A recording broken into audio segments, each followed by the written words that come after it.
Hey guys, welcome to Redline Talk Show. I'm here today with Iriana, and our guest is Kreshnik Jonuzi, an American filmmaker of Albanian descent. Welcome to the show. Welcome, Kreshnik. Thank you, guys. I appreciate you having me. So you have an interesting background in the movie industry and the filmmaking. We want to learn a little bit more about you and your background. I know that you were born here. You're first generation Albanian American. Walk us a little bit through your background. Yeah, I mean, first off, thank you guys for having me. I always appreciate, being invited to things like this. So I feel like I've done something right if somebody wants to talk to me. Yeah. So I appreciate that. And I think what you guys are doing is great. So, I mean, Thank you so much. So I hope you guys have a lot of success. Born and raised here. I'm originally from the suburbs of Atlantic City. That's where I grew up. My family, just like most Albanians, immigrated here like in the 70s, mid 70s or something like that. I don't want to dive too deep in my family's background, but same thing, had restaurants, things like that. I think they started off in North Jersey, around that area. And then obviously at that time, they went to Philly because, just opportunities, having restaurants. And then I think at the time Atlantic City was kind of booming in the 80s, and then they kind of moved down there. So that's how we ended up in Atlantic City, because there's not too many Albanians in South Jersey. When you say Jersey, right. it's like... I don't think there's many in Atlantic City at all. We have a only few. ones I know are from Gostivar. Yeah, there you go. He's actually from Gostivar. Yeah, exactly. So my family is there. But there's been pockets, and it kind of grew a little bit. It's not like New York, obviously, but yeah, we had a little bit, which is a good thing to connect with me, because I didn't grow up around many Albanians other than my family. So, yeah, born and raised in outside the suburbs of Atlantic City, and did a typical thing. I played sports and went to high school and all that. I did go to my family's originally from Gostivar area, so North Macedonia currently, and I did go back a lot as a kid.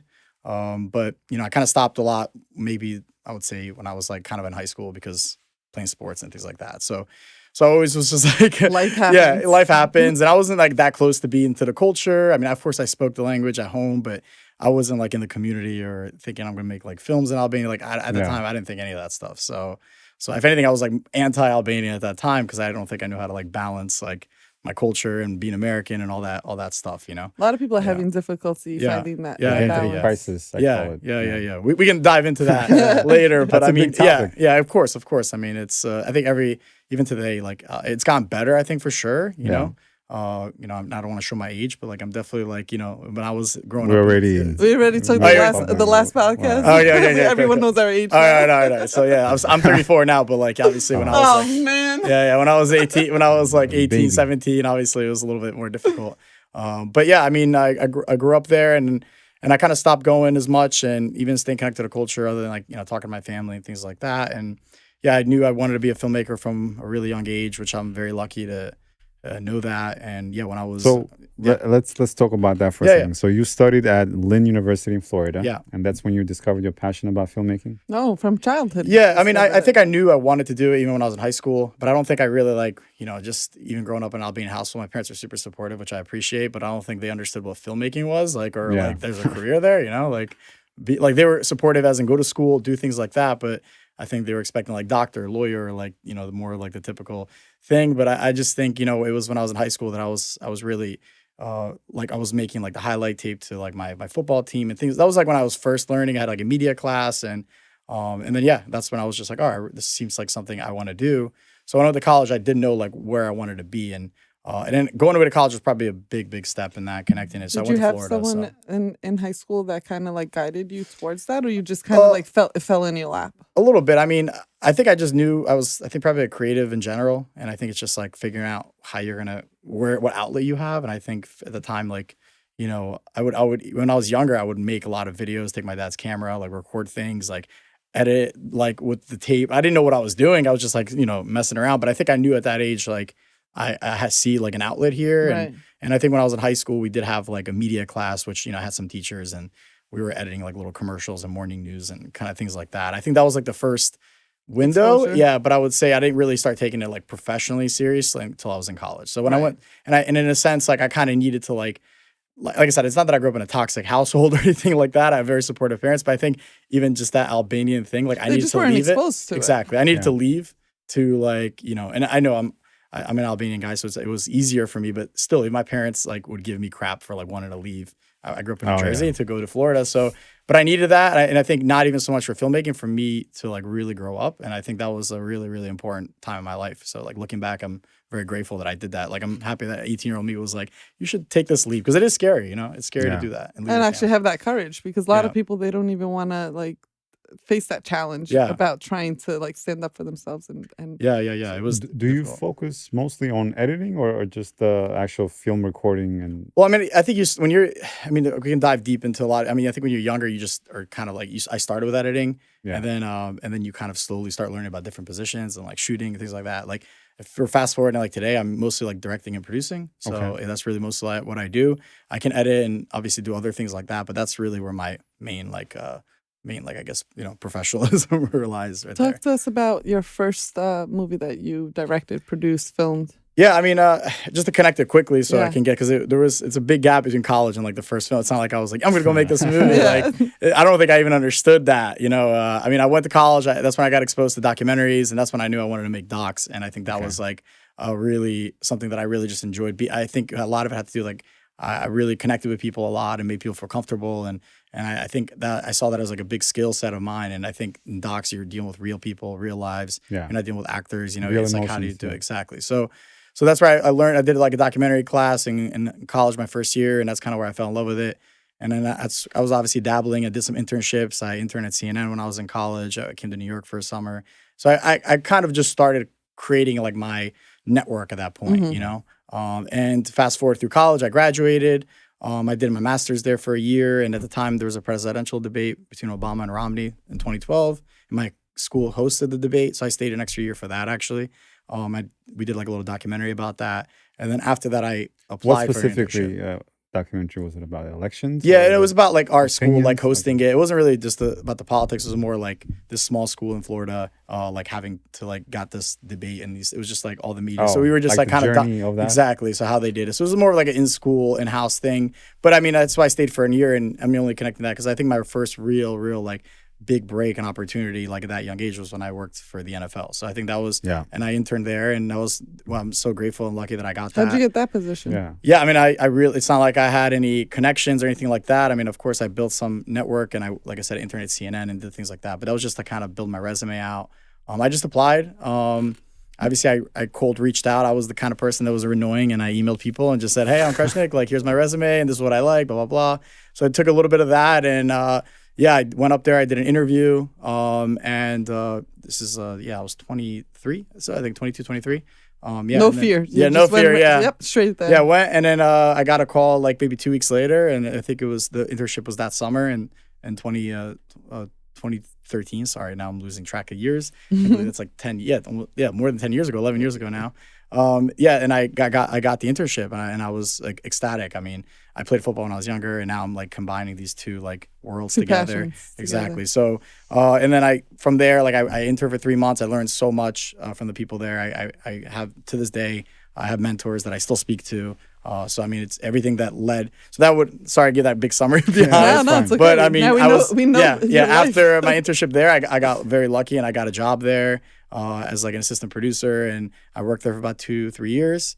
And then I had this crazy idea. I'm gonna leave this job and go make a film on the Albanian soccer team, and that's how everything. That's when it blew up. I remember that because I was at those events when you guys were showing that. Yeah. Oh yes, I know. So that was a pretty powerful, I would say, moment for us, for all of us as a community, right? Yeah, and I think it's for me. It's personally, it was just like. I mean, I looking back, I mean, I can joke around about how much I struggled, and it was a lot of work. And you know, you guys know it's not easy to get things off the ground. Oh, no. Especially at that time. In 10 years, things have changed now. You know, there was no TikTok, there was none of those things.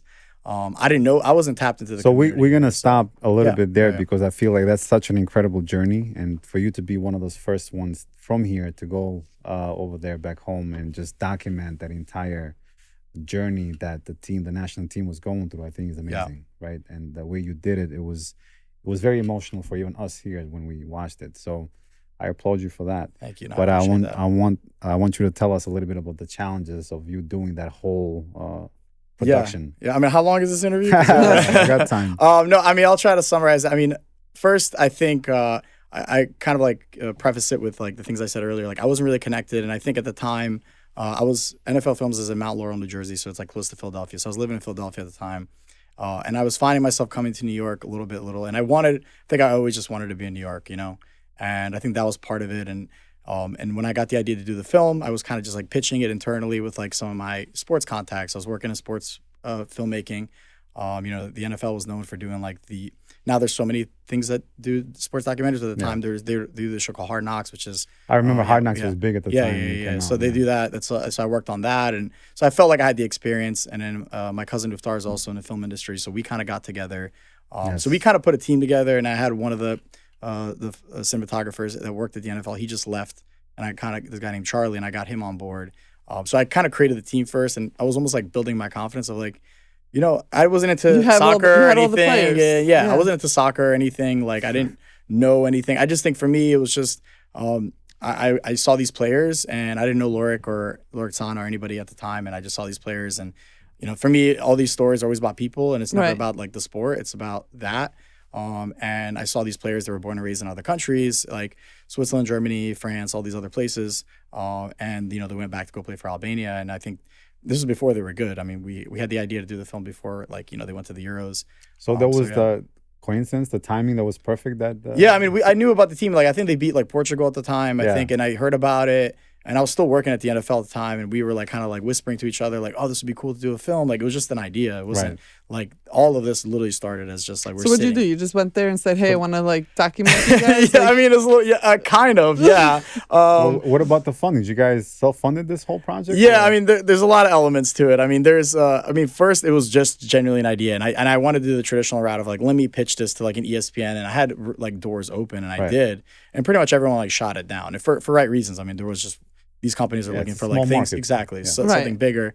But I think it was a lot of like, I was young, I was really eager. I think I was 24, 25. I had the confidence, and even at the NFL, I was still just an assistant producer. Like, I wanted to do more. Yeah, and that's what it was. Maybe like nothing's gonna stop me. Entrepreneurial spirit. You know, I joke around. I'm just like, what was I thinking? But you know, I mean, so many good things have come to my life since then. But we basically took about 8 months. We didn't get any funding, and then. Things were leading up. I got connected somehow to the Albanian team and just said, yeah, you know, we're filmmakers. I work for the NFL. Like, we want to come out there, blah, blah, blah. I forget, someone connected me to the president of the team, Duca at the time. And yeah, I'm trying to like sum it up. But basically, we had no money to go. So I got the guy, Charlie, who's the DOP. He was like, I convinced him to come. He was like, yeah, you know what, let's go to Albania. Let's go do this. Because there was that, basically, this was, you know, the drone thing happened. And that's really was the big pivotal point. And we were doing the shooting of like the match that was in Albania. So it was the Serbia-Albania match that was in Albania a year later. So that was kind of like the pivotal thing we needed to capture, like the lead up to that, you know, like those moments. So this was, I think, maybe August, and we basically, like I said, I came to New York. I tapped into the Albanian community a little bit. I ran out of my like film sources, which looking back, like, of course they're not going to support me. Like, I had no films under my belt. Like, why would they support this amateur kid who just worked as an assistant? But I pushed, I convinced people, and I was able to like do a little like fundraiser. It was like kind of like going to church, like giving like, here, I want some money. So we raised enough money.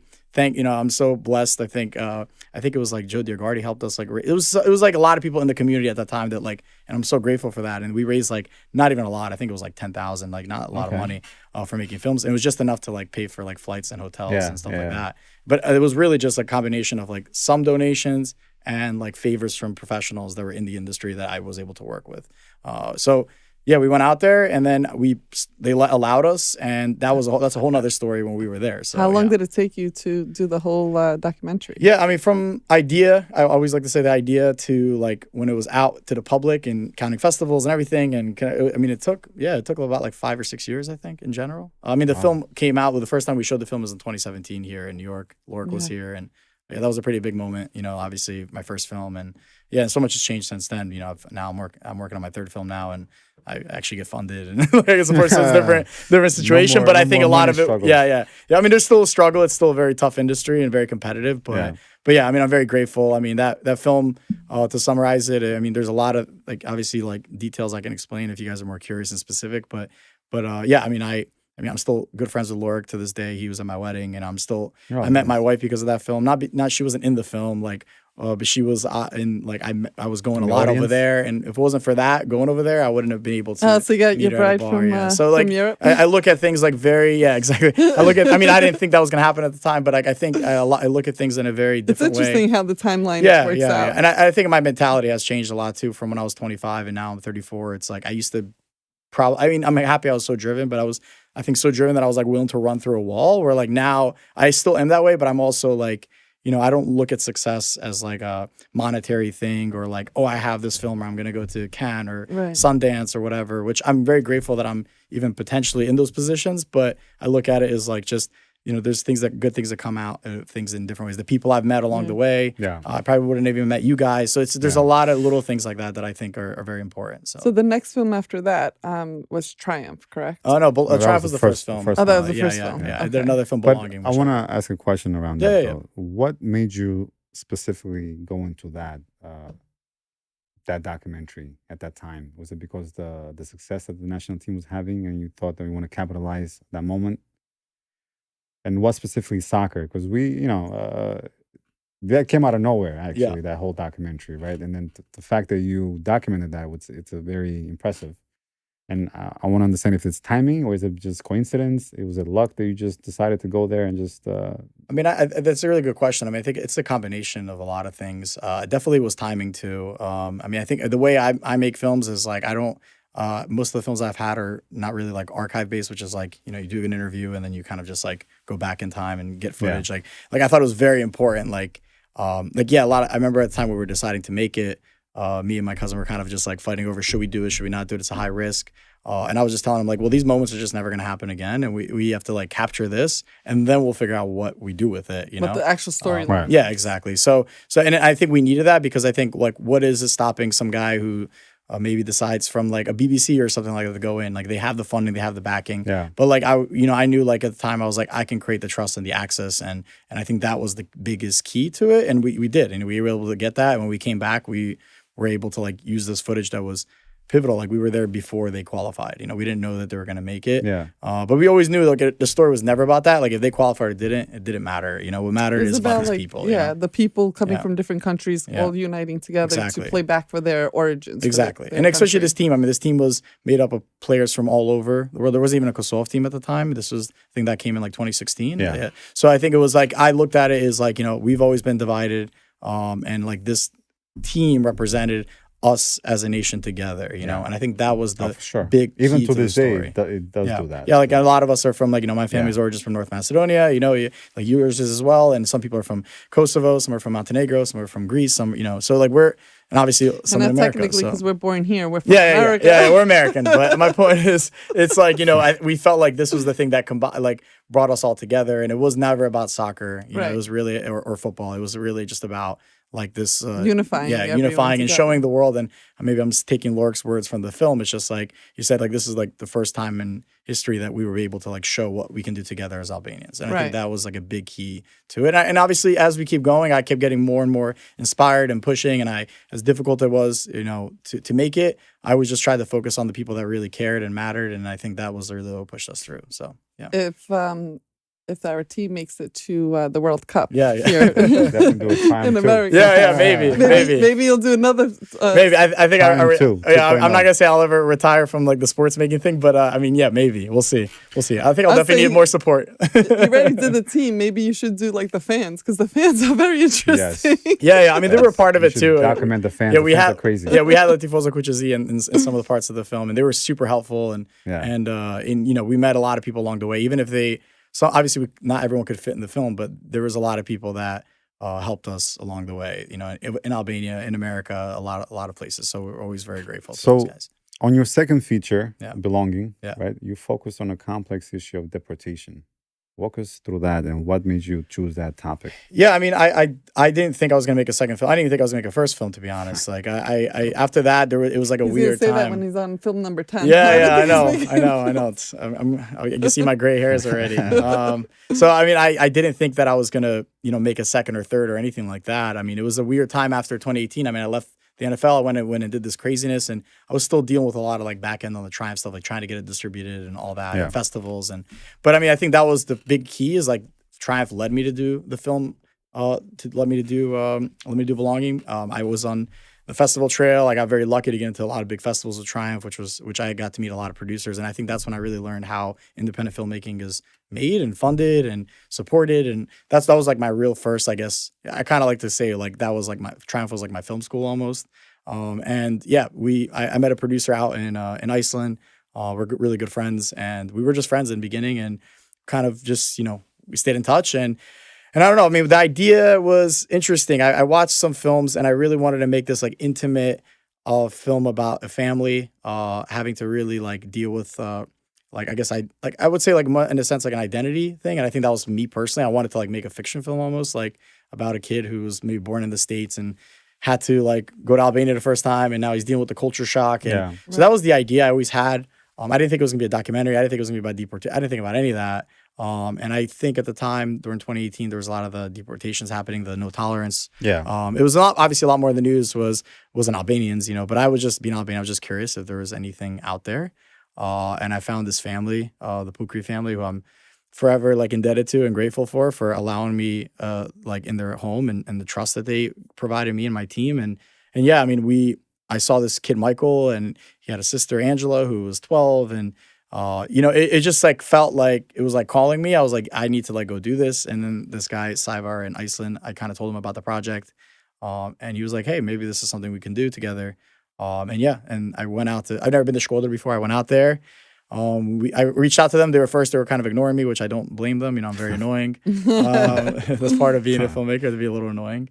But yeah, I mean, this was maybe around 2018. So that's a whole timeline too. But it's we basically went there and we met the family and we just started making the film, and obviously a lot of things just transpired from there. But the film, we released it last year, and we've had a really good successful festival run with that. And again, I'm very grateful, and we just had a screening in Tehran last month. Very nice. Yeah. So I was with the family again, and I mean they've come to festivals with us, and yeah, it kind of feels like that when the film's kind of coming to an end and you're about to move on to the next thing. And I was just talking to Michael, who's the main protagonist in the film, and I was just like, yeah, I'm forever grateful for the things you gave me, because I was able to meet so many people and go to so many festivals with this in my career, and they're obviously felt the same way too. So where I'm really happy for it. Where can we watch that movie? Yeah, I mean that should be like a plug, but it's not out yet. It'll be out. That's actually a good plug. I mean that film's not out yet. It'll be out early next year. So we just finished the festival run. What platform? It should be available on like Amazon, Apple TV, all those. So, nice. Yeah, I mean, are you gonna do an event here, a screening? I actually had one already, which is I know I had one, and I had one. I know maybe I should do. Maybe I will do another one. Actually, like APEN, which I'm very grateful for. I mean, I think that's how we met too. Yes, They helped me with the screening, and I had it in here in New York, and it was back in early June, that we did one here in New York. So it was really, really nice. And I think you travel to all these festivals and you go to the big places. Yeah, I mean, like the film even got like shortlisted at Sundance. So I was like very, very grateful for the nice like response I got from the people in my industry that were not Albanians. That it felt really, really nice, and I kind of felt like for the first time like a real filmmaker, because sometimes you're just going through this like roller coaster, and it was just nice to get that all right, so when it's out, let us know. Yeah, so well, we for can sure. Kind of like really push. No, I appreciate that. Yeah, I mean, obviously, anybody can. You can follow the Instagram page, Belonging Movie. So I think that's where all the information will be too. So, okay, perfect. Yeah. Nice.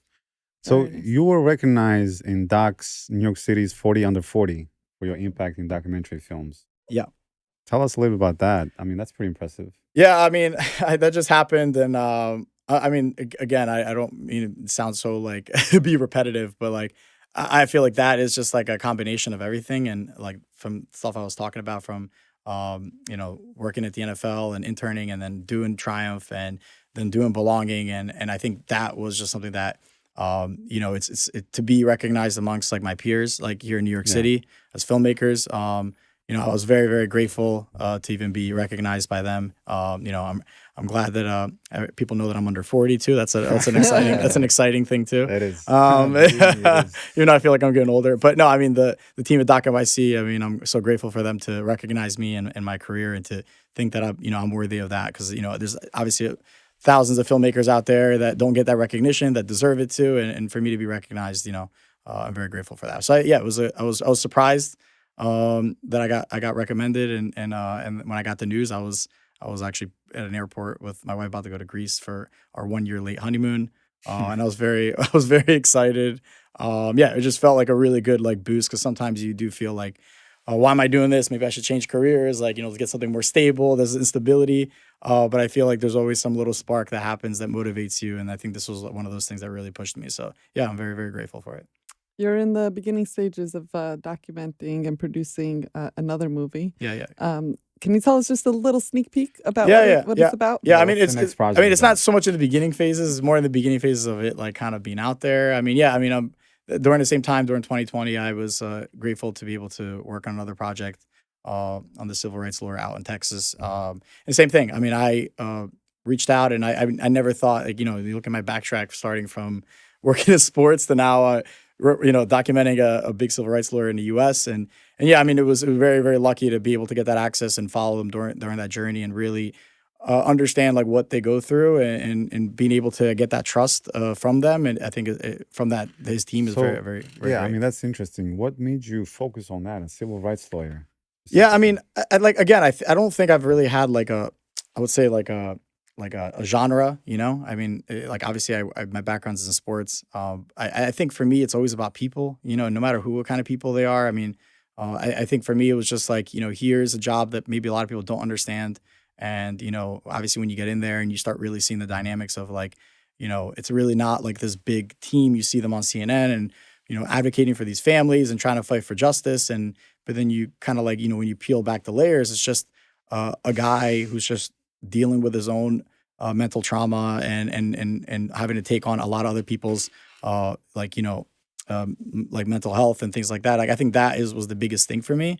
And again, I got really lucky to have a team and people to want to support me and trust me to do that. So I think that was the biggest thing that really drove me to want to do it. I really wanted to tell the story about what it actually means and what it actually is. And I think a lot of people didn't know that. And I think showing the real authentic thing, not doing like an interview style doc or anything like that, Yeah. like really Yeah. doing a follow through during that time to really show like what is it beyond the politics, like what does it take, like the human toll of someone having to deal with something like that. During that time, there was a lot of protests that Yeah. were going on, and you were there to film them, Yeah. the protests. Yeah. I mean, So tell us about that experience. Yeah, I mean, I wasn't. I mean, I think for me, it was something that, like I said, I never expected it. I think there was to connect it back. This guy, the civil rights lawyer Lee Merritt, he had another lawyer in there. This came Lee Merritt, who I knew he's an Albanian kid. So that's kind of how I got connected to the story. Oh, okay. Yeah. So he, I saw him and I thought that was just interesting. Like, here's this Albanian kid that's doing this, and I think for me, it's just like,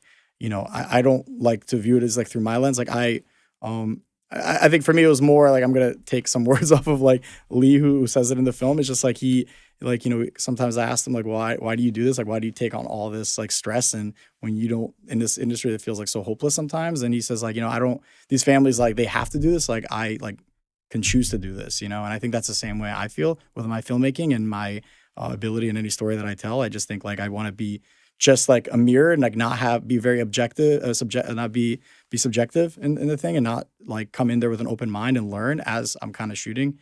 And yeah, so same thing. I feel like I get to like, that's not my life every day, which is, I'm grateful that I don't have to deal with that every day. And I think it's just me coming in there and just being able to show an authentic side of it. So yeah. But what's the broader message that you want to achieve with that documentary? Like, what are you hoping to? It's a good question. I mean, we're still working on it, so I don't know if I mean, I think for me, it really is just like humanizing something that maybe is so political. I think that's the biggest thing. We're filmmakers. We try to be unbiased. We try to be not pick sides. I think we really just want to be there and be observational and show people and show some people like the real people. Is that true though for all the filmmakers? There's no bias going on? I mean, no, of course there is. I mean, I'm just speaking for myself. Right. So I mean, I tried to do that. I think I really do want to come in because I think there's sometimes, I think there's also an advantage of going into a world that you maybe are not around. Like, I mean, I'm not gonna lie to you, working on the Albanian soccer team, it's very hard to go in there and just be very like, I'm not gonna be pro-Serbian or anything like Right. that. I mean, I think it's I very hard not understand. to be unbiased. Yeah, exactly. So like, I think that's I think it was also like for me personally a challenge to like enter a world that maybe I was not comfortable to be in the beginning, and then like kind of fighting through that and realizing like, like as this process is going, like I'm also learning too. And I think that's something that is a really important too. So I mean, yeah, I think there is some bias in a lot of things in the media, as we know. But I come from a filmmaking standpoint. I don't, at least for me, I try to do it as a pick sides. I try to show it the way it is and try to have people then leave the theater and kind of make a decision for themselves. Like, it's not my job to show things like in the news, like that are happening. Like, that's, if you learn about something in the process, like maybe then you can go research and learn more. Like, it's just, I only have an hour and a half in this timeline to really just actually, like tell the story in a creative way. So. But walk me through a little bit from the business side of it, because I know that the creative side of it, yes, I understand. I get, you get a feeling that you want to do something and you do it. But how difficult is just to, I guess, pick a project and just to run with it and to get the resourcing and the funding and all that? Like, how do you do that? And yeah, I mean, I'll be honest. For this last documentary, for example, how did you? Yeah, I mean, it was a little. Do that? Yeah, I mean, they've all had a different journey. There is ways, and I think a lot of it is like you have to like kind of learn how it works. It works a little different in America and Europe. There's obviously a lot of different industries, but we're talking about like independent filmmaking. Like, obviously, in America, we're in a capitalistic country, which is great, and we but there is like a big divide of like independent filmmaking and like the Hollywood thing. Which is like, obviously we all strive to get there one day, but you have to kind of create your own resume to eventually to be able to get hired, to get those kind of budgets and things like that. But here in the States, we have a lot of grants, which is great, and you can apply to those, and obviously you can meet other producers who help you apply to those.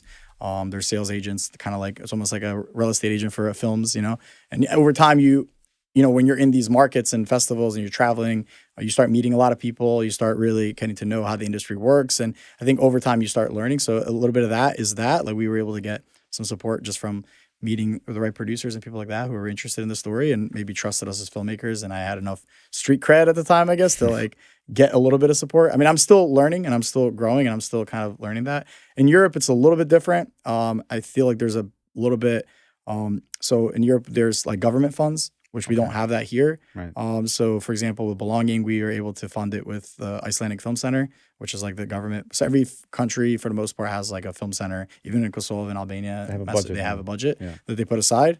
That's how a lot of these films, even in Kosovo, be able to be budgeted. But obviously their budget is a little smaller, so they do co-productions with other countries. So with the Belonging, we did one in Iceland and the U.S. So we kind of did a co-production there. We were able to get funding from them, which again, I'm very grateful to Iceland to want to do a story that had nothing to do with Iceland at all. So I think that's something that's very important, and it wouldn't have been possible to make that film without it. Yeah. Are you connected to other Albanian producers here in the States or even in the diaspora that maybe you guys can collaborate with each other? Yeah, of course. I mean, I think all my projects I've collaborated with someone. I haven't collaborated with an Albanian yet, but I've met a lot of people, not just directors, but actors and all over, not just, I mean, from the UK to here in the US to even over there in Kosovo or in Albania. Like, I think that's also been kind of the beauty of this. And I think when I went into this, I was just like, is there such thing as an Albanian film industry, And since I kind of jumped into it myself in 2014, 2015, when I started Triumph, to now and seeing how much other films and success there's been, like, it's like really inspiring. And I think it's like, you're having like your own little community. Yeah, we're pushing each other. And I think we all come from a different lens. There's filmmakers who do films in Kosovo and they have obviously a different lens than us, like me here in the States, where I'm born and raised here. So like, I think we all kind of bring something to the table, because us Albanians, as much as we're the same, we're also so different from different places that we were raised. Right. So I think that's also kind of interesting too. And I've always tried to bring like maybe a little bit of the Albanian American perspective in my films as much as I can, Yeah. But I always try to support them in any way I possibly can. And, I still keep in touch with a lot of people. And I was going to ask you, as a filmmaker of Albanian descent, do you feel a responsibility to represent the Albanian culture in your films? Yeah, no, I mean, of course. I mean, you see, I made a film about the Albanian football soccer team, so hopefully that was enough. I don't know, but no, I exactly. We want more. I mean, yeah, of course, I want to. I mean, we make the joke where everyone's like, "Oh, go make the Skender Bill movie." I was like, "Yeah, well, that's been." Yeah, I know, but I was like, let me get there. Let me get like Game of Thrones budget, and then I'll be able to do that. We make sure we do that correctly. Yeah, you have to do it the right way. Yeah. So, I mean, I hope I get to that point eventually in my career where I'm able to like talk to big studios and get trusted. So. I really, and I feel the same way. Like, I think it's why we like are so supportive of Dua Lipa and like things like that. It's like we want, as we should always be supporting each other, because I mean, the more we are able to have success, like the more it shows our culture more to like the mainstream. I mean, would you ever consider working on a series Yeah, of course. I mean, now I think I'm getting to that point in my career now where I'm trying to find some like stability, in this crazy world. Like I said, I got married a year and a half ago. So shout out to my wife for dealing with my crazy lifestyle. I mean, she's also an actor and works in casting. Nice. So we're in the same industry. So I joke around that we're miserable together. So it Very works nice. out good. No, but I mean, I want to find some more stability. Part of me has been thinking about like also just mentally, it's been a lot. So I want to like kind of, I've been also speaking a lot to my old contacts and maybe doing some stuff that I used to for the NFL and things like that. But I also, of course, do want to do like fiction, and if that's what you're asking, because I've only done docs so far. And yeah, that is my goal next, is like to kind of evolve and see where else I can go. Not, I wouldn't say I wouldn't do a documentary, but it's just something that like it just comes to you, and then you know to make it.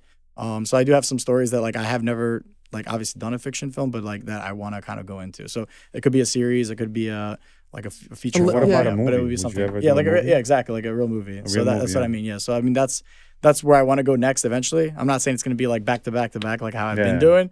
Maybe I was like, let me slow it down a little bit, give myself a little bit of time, But yeah, you never know how things kind of progress. But that is definitely something that hopefully if you're watching this in 5 years, you remember like, oh, yeah, I remember we talked about that. So do you have an idea in your head of a movie that you want to make so bad that you're gonna? He's not going to share that. Someone else is going to take it. I mean, there's been some, but I know this sounds like kind of silly to say, but like I think the Albanian soccer one was like something that was like something that I really wanted to make, and I was able to do it, and I think that's something that like I'm very grateful that I was able to do. And of course, since then, like there's other ideas that have popped in. Like I didn't start out in this industry to like I didn't want to like make my own films. Like that wasn't my dream. I was like I just wanted to work in the industry. I wanted to be in the media. I wanted to do that, and then just life happens and things just kind of like come to you. So like that was one of those things, and it just led me on this different path. And now I see like how my mind is going to different directions. So I do have. You're evolving. I don't know if I'm like tiptoeing away from that question or not, but I do. But I actually don't really have a full answer, because there is some films like I obviously joked around about the Skin of the Bill thing. There is some stuff that I do want to do, and like I do want to do a film out there again and do it like a real like movie, like a narrative film. Yeah. But I think that is like going to be a little bit down the line. I mean, so. to do a Skin of the Bill, it has to be. Legit, you need a Game of Thrones budget. Yeah. Hopefully I get there, but we'll see. I mean, I've been, which I appreciate that people would come up to me and just say like, you should do this and whatever. But like, which means like they think I'm like, at least have done something enough to be. Or you can do a docu-series of Skin of the Bill. Yeah, I could do that too. I know. Because, I just have to have a time machine and go back to the 1400s and then follow him around. There's a lot of history and a lot of no, for sure. I think there is there. But I think I definitely, if I do one like that, obviously in the far future, I would definitely want it to be like a real movie. Sorry, I just want to. No, go ahead. So earlier you were speaking about like identity crisis for yourself from when you were like in the teenage years and lasted like about 7 or 8 years, about American culture versus Albanian culture and just finding that balance. I definitely want to dive a little bit deeper in that. What were you going through at that time, and how did you overcome it? Yeah, I mean, that's a really, really good question. I think it's something that, I see it even like with my nieces or like, younger cousins. Like, I think it's something we all deal with. And I think when you're younger, you don't really know how to like balance the two, I'm very grateful that I've had really great people around me that I think that's like something that's really grounded in me. And also, I'm also very like lucky that like my career kind of took me to go there. And I think I learned a lot. And I think when I grew up here, I related maybe being Albanian to like, old school traditions and like weddings and things like that, which are not bad things, I think but when you're young and you just kind of like want to be American and you want to just be able to just have a normal life and not deal with like, are you going to marry an Albanian, or are you going to like these kind of things that you like hear, and you just, I think when you're younger, you just kind of start distancing yourself. Like that's like your first like defense mechanism, not that we're going to go through like a therapy session now, but like that's kind of like what it is. Okay. Yeah. I mean, I think that was kind of like what I maybe did at first, and I was just very like, I went away to school and kind of did that, but I think everything opposite. Yeah, I did the opposite. But I think, growing up, and I think I started realizing like something was missing. Like I was like, maybe like, I mean, my name is Kreshnik, so like it's like hard to forget where you're from, So I think it was really like I said, I got lucky that I was able to step away for a little bit. I worked at the NFL, did that, and then when I did Triumph, I think for me that was like almost like an enlightenment for me. Like I went to Tehran, and then I really started to like go there and like learn about like everything. Like I think for me, it's like, I grew up and it's like I knew one type of Albanian, like the typical like Albanian. Like I didn't want to work at a restaurant. I didn't want, like, for me, like that was like like I had such high ambitions for myself, and I think that was like something that was like claustrophobic. But then it took time for me to like realize, like when I was there, I was, for example, in Albania meeting people, and I was just like realizing like, oh, there's Albanians who are like hipsters, there's Albanians who are like were bikers, there's Albanians who are this, and I think it was me exposing you saw the myself. diversity. Exactly, there was a lot of diverse, Albanians, and like, and I think I started realizing like maybe the things I hated were not had anything to do with being Albanian at all. Maybe it's just was, you know, first generational trauma that anybody deals with, like Polish people, Russians. Like I'm sure a lot of people we know deal with that. So I think that was the first thing, and then obviously the first Albania generation that's coming here, that they're just trying to survive. Yeah, of course. Right. So you're gonna get a job wherever you can get money to put food on the table. Yeah. And of course, I think that's the thing too. And I think our parents did their best with like what they were. And the whole point of them coming here is to give a better future for their children and more opportunities. And to connect that, like I had my own personal journey, and I'm just so grateful. Like, and of course, I just by chance, like I was not set up. I met my wife at a bar in Strug, and that happened because like I was there working on a movie, and it's just same thing for her too. Like I think we related more on just being Albanian Americans. Was she born and raised in Strug? Yeah, she's born and raised in Texas. So so like so you both just literally just met over there. Yeah. So that's interesting. That's for the next episode. Next episode, you can do a series of your own life. I do want to go back to an idea. Maybe you should. No. Okay. Mold it over. All right. Okay. I'm getting pitched ideas. Yes, I think you should do a docuseries or documentary on Kanuni Lig Dugajinit. Okay. You know what that is? I don't think I know where it is. It's the oldest Albanian constitution that ever existed. Okay. So it talks about, it's a document that it's a very old document that goes back to our culture, how we used to operate back in the day. Yeah. Where, you know, if you do something wrong, there's protocols that you have to follow. You go into blood, basically. Blood feuds. That's essentially what they are. But you should do the research on that. I mean, there's been some blood feud like films which I've like seen and heard. But this constitution, okay. Kanuni Leg We'll talk about it after the show. All right? We'll talk about it after the show. It's something that's really interesting. Yeah, no, that sounds really interesting. And it's served its purpose. Even to this day, it exists. By the way, there's blood feuds to this day in Albania, which is a big problem. Yeah. Obviously, it's not like it used to be back then, but it just shows that we had a constitution in place back in the day. And everyone followed that, you know, the laws and the rules. No, it's really interesting. I mean, there's so many, not just that. I mean, like you see, there's our culture has so many. Our culture alone has so many different angles that you can do. I mean, I think it connects back to like, you know, you guys are asking about the difficulties of making. I mean, don't get me wrong, it's very difficult, especially over there in the Balkans, not just Albania, like to make films. You know, it really is like when you deal with like the finances and all that stuff. But I think one thing I've always tried to remind myself is like you know, it's like kind of my responsibility to go there and make stories and take them out and like because I think that's just the biggest medium where people are gonna see them. So I think there's a lot of stories that are there, and I think there's still many more stories that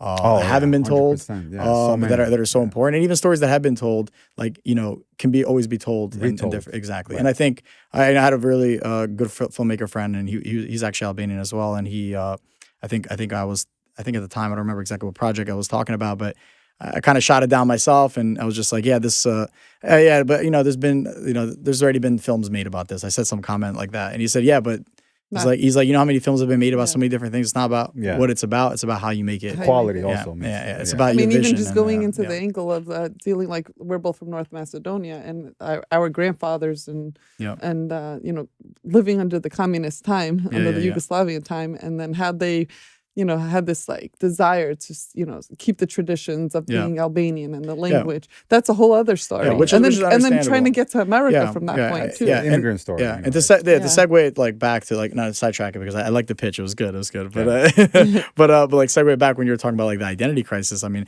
I think for me, like now, and I see it even with like my niece and like my cousin like that are younger. Like I try to do the same way. Like I think, you know, it's like impossible to sit here and say like, oh, we're all going to get married to Albanians. Like eventually, like you're gonna have kids because like but I think the only way to keep the culture alive is to show people the good stuff about us, our history, our culture. Exactly. And I think that a lot of that is going back there. You know, I think for me, obviously the film making took me back there, but like now, you know, I have gone with like my cousins. I had my wedding in Albania. Like that got to expose a lot of people to like the great things that are there, and they got to see how much Tirana has like grown. And they went to the south and saw the beaches and partying and how like fun it is. And I think that is like so important because that's something that leaves a lasting impression. And they, it's hard. Like I think it's like, I've gone to many, had the chance, and I'm so grateful that I've been able to go to so many beautiful places in the world. But there's something like when you're like in Albania, even us, like we're in Albania and you're at the beach there. And people can say a lot of million negative things about Albania, but there's something like just beautiful to see like how much it's grown. And I think that's credit to the people. And it's changed a lot. It was a communist state, like, like what, 25 years ago or whatever. So, and the same thing in Macedonia and all these other places, like, they're part of Yugoslavia and all the stuff that they've dealt with. So to just see our people just be able to like push and progress, and even here in the States, I think that's just like the biggest thing. So holding on to the traditions and cultures, it's just, our culture is just so enriched. Yeah. We didn't have an opportunity to do our wedding in Albania. We did it here in America, but we made it 100% Albanian. It was almost it was as if it was there. We had we had the Albanian dancers. We had the Lodra. We had everything. Yeah. No, I mean, we had that stuff too. We had the ladies and the men wear outfits. We were able to find a balance of both. I mean, like, we were obviously in Albania, so we were bringing a lot of our American friends there. I think that was such a big thing for us. Like, I think, me and Layla met there, and my wife Layla, and we obviously wanted to bring people back to like the place where we met, but also like, I had such a history there of the people I've met. And I kind of felt like, this is the place I've gone back and forth with so many times the past 9-10 years. And it's like, bring like even your like most American friend possible there to see it and like leave with like this good taste in their mouth of like what Albania was. What was their like, perspective? I mean, they loved it. I mean, we had like a big wedding, so that they were super happy, and we were obviously, they got to be exposed to some of it. We even like set up at one point like for like one of the days, it was probably a bad idea to do the day after because people were a little hungover, but like we took them, we had like a little bus there. Anybody wanted to go, they took them up to Kruja and stuff like that, which is cool. Yeah. So I think, but that stuff is like so important. I mean, like, my entertainment lawyer who like works on my film, he's from LA. He came with his wife, and he went up to Kruja. So it's like, it's funny, like we're still working on projects, and he's like, this guy has been there, and I think that was such a big thing for me, is like, I feel like that's my way. Like, instead of pushing the culture on people, I feel like that's, for me, it's just like exposing people to the good, and I think they'll be able to take whatever they can. And I think that's really the key.